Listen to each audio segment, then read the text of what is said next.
Hey guys, I'm Brad Sweet, and you're watching Slide Job Dom.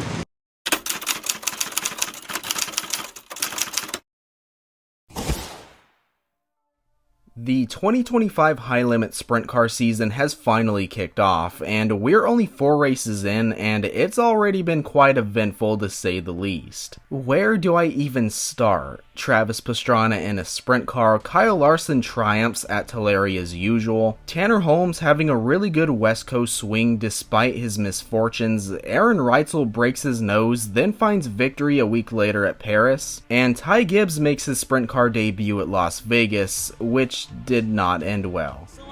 Larson doesn't have it quite yet. Darren Pittman still side by side. Pittman, oh, yellow. We got one into the wall and turned. Tough break for Ty there. I mean, just off the start of the feature here, I wonder if he kind of got crossed up getting into 3 with some of the new track work that was done there. The first race of the California swing was held at the Tillary Thunderbolt in Tulare, California. To the surprise of many, Ridge & Sons Racing announced that Aaron Reitzel would be competing despite just breaking his nose 4 days prior during the dash at the season opener in Las Vegas. As you can see, a rock went straight through the visor, striking his nose, fortunately not hitting an eye. I've had to blur the photo a little bit since YouTube's a little strict when it comes to this stuff, but as you can see through the blur, that ain't no dirt. I was actually in attendance for this race, and I gotta say, they put on a hell of a show. One moment that sticks out to me occurred in Heat 3 when Casey Kane went from 5th to battling for the lead with Austin McCarl. Casey would go on to win while Larson finished in 4th. Right before the dash, Larson was pushed out onto the track later than he should have been and was penalized to the back of the field, resulting in a 6th place finish. It didn't really matter anyway since he always seems to find a way to win, especially at Tulare. The feature kicked off with 2 cautions, the first one involving Dazen Persley and Justin Sanders after contact was made with the back of Austin McCarl. The second one occurred on lap 3 after Colby Thornhill lost his right front on the backstretch, collecting Tanner Thorson and Justin Peck. By the way, that wheel rolled all the way down the front stretch, until a track member stopped it, to the dismay of the spectators. Actually, Sander Engineering wheels, that's wheel 26 or the 19 such wheels, that's Thorn's. It was the Brad Sweet show for the first 8 laps or so until Rico Abreu began having problems, which gave Larson the opportunity to snatch 2nd place. Larson inched closer and closer to Sweet until the yellow on lap 11. On the restart, a battle for the lead ensued. Through turns 1, 2, Sweet, a little hop, skip, and a jump. Here comes the 57. Kyle Larson, very good off of turn number 2. Now pulls the trigger, throws a slider into turns 3 and 4. Brad Sweet tries to cross him up. They're side by side across the line. Brad Sweet doesn't return the favor, tries to run the bottom, and Larson is going to rocket away down the back straightaway.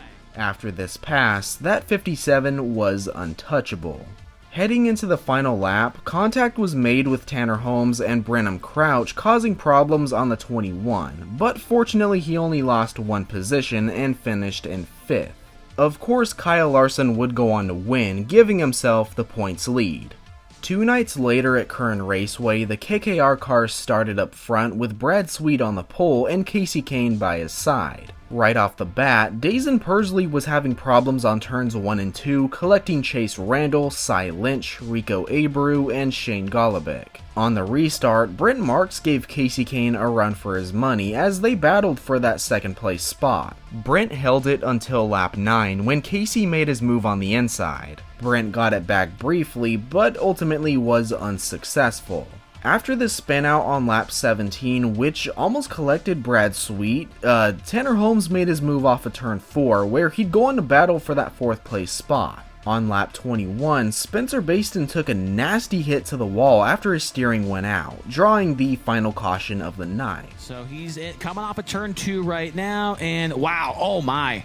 Yeah, that thing just went dead right into the wall. Just pure domination by Brad Sweet, as he'd go on to win his first victory of the 2025 season, with his teammate and car owner Casey Kane finishing in 2nd. In the following night at Paris Auto Speedway, the final race of the California swing, Aaron Reitzel was on the pole. After the first caution with Tim Kading, Dazen Persley found himself in another incident on turn 4 with Robbie Price. A very rough 3 days for that Buick Motorsports team. After another caution involving Cy Lynch, Tanner Holmes made his move on the restart, getting past Austin McCarl on the front stretch, darting his way for the lead. Once Reitzel approached traffic, Tanner was having a hell of a run, closing in on that 87 pretty quickly. Tanner Holmes on the back bumper looking for that first ever national sprint car win.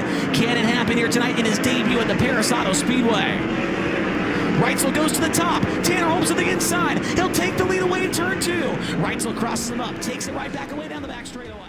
After this slider, Reitzel was pretty much unstoppable. With 5 to go, bad luck struck that Tarleton 21 as Tanner can be seen slowing in a turn 2 with a flat right rear. Aaron Reitzel went on to win, a truly dominant performance by that 87, not to mention with a broken nose. Brad Sweet leads in points at 285, Tyler Courtney trailing by 45, and Brent Marks by 54. Their next race is on March 28th at Central Arizona Raceway, so it'll be interesting seeing what these high limit guys have in store for Arizona. I hope you guys enjoyed this quick little recap. It's something I don't really do anymore, but if you guys want more videos like this in the future, let me know down in the comments. As always, thank you guys for watching. This is Sly Job Dom, and I'll see you guys next time.